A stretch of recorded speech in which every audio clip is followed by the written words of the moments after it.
Break के बाद world news में आपका दोबारा खैर मकदम है। आइए बढ़ते हैं मज़ीद खबरों की जानिब। वज़ीर दिफ़ा राजनाथ सिंह ने मशरक़ी लद्दाख में लाइन ऑफ एक्चुअल कंट्रोल यानी LAC के सिलसिले में हालिया सरगर्मियों के पेश नज़र एक आला सतही मीटिंग में मौजूदा सूरत हाल का जायज़ा लिया। ज़राए के मुताबिक राजनाथ सिंह ने LAC की ताज़ा सूरत हाल पर आर्मी चीफ और कौमी सलामती से वाबस्ता अहदेदारों से बातचीत की और आइंदा के मनसूबे पर भी तबादला ख्याल किया। ज़राए ने बताया कि इस मीटिंग में army chief general Manoj Mukund Naravane ने उन्हें 29 और 30 अगस्त की दरमियानी शब पेगोंग झील के जनूबी किनारे पर चीनी फ़ौज की सरगर्मियों से आगाह करवाया। वज़ारत दिफ़ा ने पीर के रोज़ एक बयान जारी करके कहा था कि चीनी फ़ौजी दस्तों ने फिर से मशरक़ी लद्दाख में मज़मूम हरकत की और 29 और 30 अगस्त की दरमियानी शब दोनों ममालिक के दरमियान मुआहदे की खिलाफ वर्जी करते हुए जूं की त्यों सूरत हाल को तब्दील करने की कोशिश की, जिसका भारतीय फ़ौजी दस्ते ने मुंह तोड़ जवाब दिया है। आर्मी चीफ ने उन्हें चीन के साथ इस मामले में कमांडर सतह पर होने वाली बातचीत से भी वाकिफ़ करवाया था। वाज़ेह हो कि ताज़ा तरीन पेशरफ्त की वजह से दोनों मुल्कों की अफवाज के दरमियान 3 महीने से भी ज़्यादा अरसे से जारी तातुल के मज़ीद तूल पकड़ने का ख़दशा पैदा हो गया है, क्योंकि इससे सरहदी कशीदगी फिर से बढ़ गई है और दोनों ममालिक की फ़ौज सरहद पर अपनी मौजूदगी बढ़ाने में मसरूफ़ है। डॉक्टर कफील खान को बड़ी राहत देते हुए इलाहाबाद हाई कोर्ट ने उनके खिलाफ आयद कौमी सलामती एक्ट यानी NSA के इल्ज़ामात मनसूख करने और उनकी फौरी रिहाई का हुक्म दिया है। गौरतलब है कि इस साल के अवाइल में शहरियत तरमीमी क़ानून के ख़िलाफ़ मुबैना इश्तियाल अंगेज़ तकरीर पर उनके खिलाफ कौमी सलामती एक्ट के तहत मुकदमा दर्ज किया गया था। डॉक्टर कफील खान को दिसंबर 2019 को अलीगढ़ मुस्लिम यूनिवर्सिटी में तकरीर करने के इल्ज़ाम में गिरफ़्तार किया गया था। उनके खिलाफ अलीगढ़ ज़िला मजिस्ट्रेट के हुक्म पर 13 फरवरी 2020 को NSA के इल्ज़ामात आयद किए गए थे। अदालत ने डॉक्टर कफील को NSA के तहत हिरासत में लेने और तहवील में तोसी करने को गैर क़ानूनी करार दिया। बता दें कि डॉक्टर कफील पिछले 6 महीने से जेल में हैं। हाल ही में उनकी हिरासत में 3 माह की तोसी कर दी गई थी। डॉक्टर कफील ने जेल से वज़ीर-ए-आज़म मोदी को ख़त लिखते हुए उन्हें जेल से रिहा करने और कोविड-19 मरीज़ों की खिदमत करने का मौका फराहम करने का मुतालबा किया था। उन्होंने इस काम के लिए हुकूमत को रोड मैप भी भेजा था। डॉक्टर कफील खान की रिहाई के बाद उनकी अहलिया शबिस्ता खान ने एक वीडियो पैगाम जारी किया, जिसमें उन्होंने कहा कि एक मासूम शख्स जिसने कुछ नहीं किया उस पर NSA लगाकर जेल में डाल दिया गया और 7 महीने तक उसको तशद्दुद का निशाना बनाया गया। वो 7 महीने कोई भी वापस नहीं ला सकता। उन्होंने कहा कि अगर आपके पास NSA का पावर है तो उसे मिसयूज़ मत करिए। भारत रत्न और मुल्क के साबिक़ सदर प्रणब मुखर्जी का 84 साल की उम्र में पीर के रोज़ देहांत हो गया। वो तवील अरसे से अलील थे। उन्होंने दिल्ली के आर्मी अस्पताल में आखिरी सांस ली। मरकज़ी हुकूमत ने साबिक़ सदर के एहतराम में 7 रोज़ा कौमी शोक का ऐलान किया है। आज मंगल की दोपहर 2:30 बजे दिल्ली के लोधी शमशान घाट पर तमाम सरकारी एजाज़ात के साथ उनकी आखिरी रसूमात अंजाम दी गई। उनके बेटे ने आखिरी रसूमात अंजाम दी।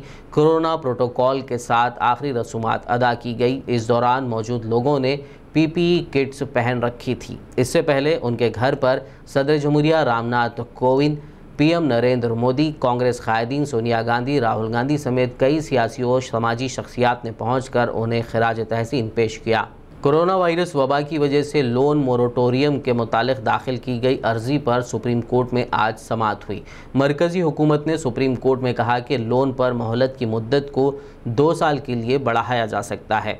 सॉलिसिटर जनरल तुषार मेहता के तवस्सुत से मरकज़ी हुकूमत और RBI ने अदालत को बताया कि क़र्ज़ों की अदायगी के लिए मुद्दत में 2 साल तक का इजाफ़ा हो सकता है।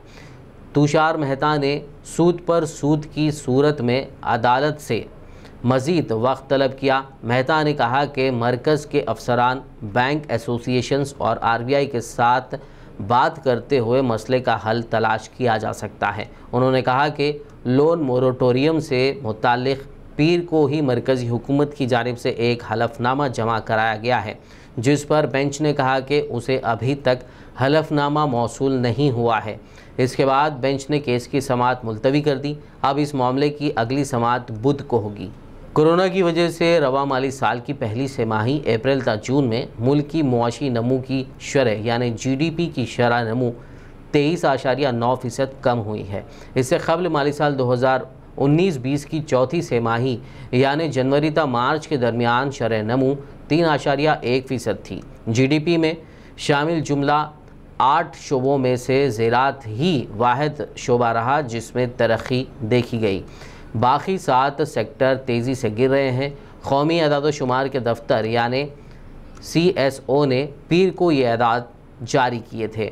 बता दें कि लॉकडाउन के बाद पहली मरतबा ये डाटा जारी किया गया है। लॉकडाउन के दौरान मौशी सरगर्मियाँ रुक सी गई थी। हालांकि अब लॉकडाउन का अमल ख़त्म करते हुए अनलॉक का अमल जारी है और मौशी सरगर्मियाँ भी जारी हो चुकी हैं। ऐसे में आने वाले तिमाही में GDP में इजाफे के इम्कान हैं। पार्लियामेंट का मानसून इजलास 14 सितंबर से 1 अक्टूबर तक तलब किया गया है। राष्ट्रपति भवन से जारी करदा एक रिलीज़ के मुताबिक सदर रामनाथ कोविंद ने 14 सितंबर से मानसून इजलास के लिए पार्लियामेंट के दोनों ऐवानों को तलब किया है। रिलीज़ के मुताबिक पार्लियामेंट का ये इजलास 1 अक्टूबर तक चलेगा।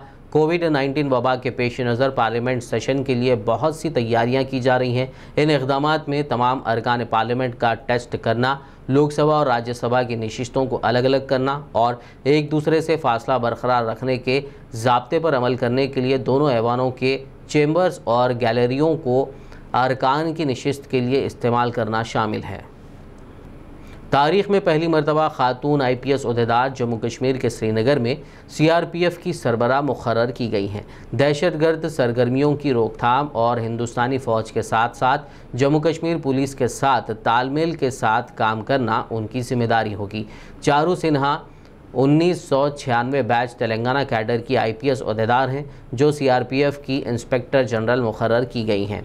चारू के साथ ही 6 IPS और 4 सीनियर कैडर एहलकार भी CRPF में शामिल हुए हैं या तबादला हुआ है। यह पहला मौका नहीं है जब चारू सिन्हा को कोई चैलेंज भरा टास्क दिया गया है।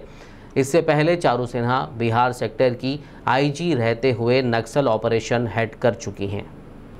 तेलंगाना के दारुल हुकूमत में आज बड़े पैमाने पर गणेश विसर्जन का जुलूस निकाला गया। इस मौके पर जहां पुलिस के सख्त बंदोबस्त नजर आए तो वहीं मशहूर बालापुर गणेश के लड्डू को हर्राज ना करने का फैसला लेते हुए इस लड्डू को CM KCR को पेश करने का ऐलान किया गया। शहर हैदराबाद में आज बड़े पैमाने पर गणेश विसर्जन के जुलूस नजर आए। हैदराबाद के मशहूर बालापुर गणेश की मूर्ति का भी विसर्जन जुलूस निकाला गया जो चंद्रायन गुट्टा से चार मीनार होते हुए गुजरा। बाताज़ा बड़ी तादाद में लोगों ने इसका विसर्जन किया। गणेश विसर्जन जुलूस के तारीखी चार मीनार के करीब कई मनाज़िर देखने को मिले। हालांकि कोविड-19 की वजह से हर साल की बनिस्बत लोगों की कम तादाद विसर्जन के मौके पर नजर आई।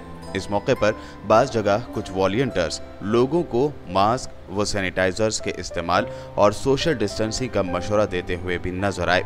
इस मरतबा कोविड-19 की वजह से बड़े साइज की मूर्तियों की तैयारी से भी गुरेज किया गया। शहर के बालापुर से तकरीबन 18 किलोमीटर की शोभा यात्रा निकाली गई। गणेश मूर्तियों के विसर्जन के मौके पर हुसैन सागर के करीब भारी क्रेनों को रखा गया था और पुलिस की जानिब से वसी बंदोबस्त किया गया था।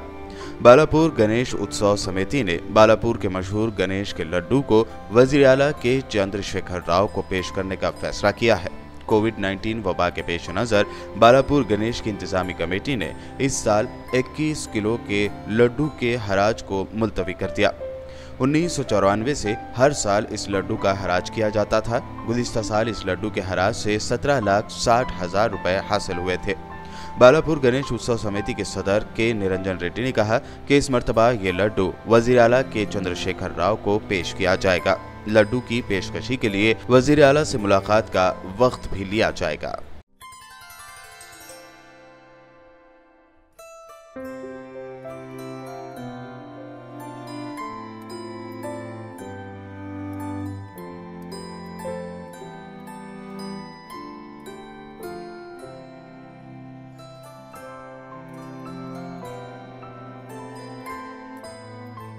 आज के जो हालात है शहर के, हमारे हिंदुस्तान के, हम हालात को देखते हुए चार मीनार, अलीजा कोटला, ऐतबार चौक, वंदे मातरम गणेश उत्सव समिति ने एक प्लान किया कि सभी पब्लिक के बीच में एक मैसेज देते हैं कि अपन अपनी सेफ्टी करो, अपने परिवार की सेफ्टी करो, थोड़ा सोशल डिस्टेंसिंग मेंटेन करो, सैनिटाइज यूज़ करो, आप भी अच्छे रहो, घर वालों को भी अच्छे रखो, पब्लिक को भी अच्छी रहने दो। वो हम सोच के आज के हालात को देखते हुए एक प्यारा सा संदेश पब्लिक के बीच में दे रहे हैं कि आप भी फॉलो करो, हमें भी अच्छा रखो, आपको भी अच्छा रखने दो। हम पूरे 25 लीटर का बॉटल लेके निकले, पब्लिक को भी मारेंगे क्योंकि पब्लिक बहुत प्यार से बैठ के देख रही है, उनको भी प्रॉब्लम नहीं आना। हर थोड़ी देर में वो सैनिटाइज करते रहेंगे, वो भी सेफ रहेंगे। छोटे छोटे बच्चे हैं, लेडीज़ यहाँ बैठे हुए हैं, उनकी सबकी सेफ्टी का ध्यान रखते हुए हम 25 लीटर का बड़ा कैन ले लेके निकले हैं। टैंक बैंड तक हम मारते हुए जाएंगे। हम एक ही मैसेज दे रहे हैं साहब, सोशल डिस्टेंस मेंटेन कीजिए, आप भी सेफ रहिए, पब्लिक को भी सेफ रहने दीजिए। ये बीमारी हर किसी को आ रही है, इससे सेफ रहने के लिए थोड़ा डिस्टेंस मेंटेन करना बहुत ज़रूरी है और सैनिटाइज लगाना बहुत ज़रूरी है। यही है हमारा संदेश। ये जो गणेश जो है, गणेश की जो मूर्ति आपको दिखाई दे रही है, ये अलीजा कोटले से लेकर यहाँ पर आया है चारमार से, और चारमार से सीधा होते हुए अपने रास्ते यानी कि पत्थरगट्टी और नया पुल और क्रॉस होते हुए अफजलगंज सारे रोड क्रॉस करते हुए अपने टैंक बॉन्ड पे इसका इख्तिताम होगा। हमें भी बहुत, देखिए आप, ये वंदे मातरम के नाम से ये गणेश रखा गया और ये एक मैसेज बहुत ही अच्छा ये बताया गया है कि सोशल डिस्टेंसिंग बहुत ज़रूरी है और मास्क, सैनिटाइजर। ये एक पहला ऐसा देखने में आया है ये जुलूस में कि इतनी सारी सेफ्टी के साथ। अकबर अहमद के साथ मैं शहबाज, BBN न्यूज़। आखिर में एक नज़र हेडलाइंस पर। सऊदी शाही खानदान के आला फौजी कमांडर बरतरफ, करप्शन के मुबैना इल्जामात पर सऊदी फरमारवा ने जारी किया फरमान।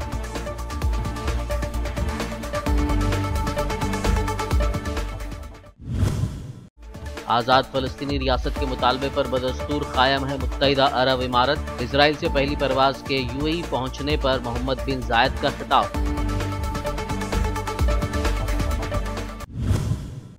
हमास का इजराइल के साथ तनाव कम करने का ऐलान। कतर की सरपरस्ती में हमास और इजराइल के दरमियान तय हुआ नया मुफाहमती समझौता।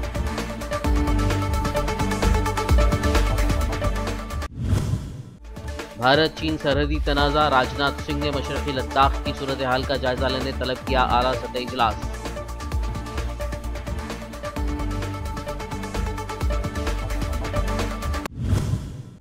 इलाहाबाद हाई कोर्ट ने डॉक्टर कफील खान की फौरी रिहाई का दिया हुक्म, NSA मंसूख करने की भी दी हिदायत।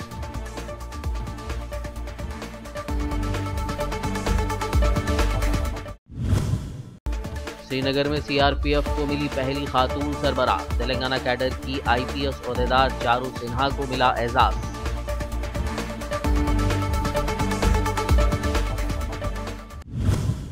वर्ल्ड न्यूज़ में फिलहाल बस इतना ही। ताज़ा तरीन अपडेट्स के लिए देखते रहिए BBN न्यूज़ और YouTube पर हमारे चैनल को सब्सक्राइब भी ज़रूर कीजिए।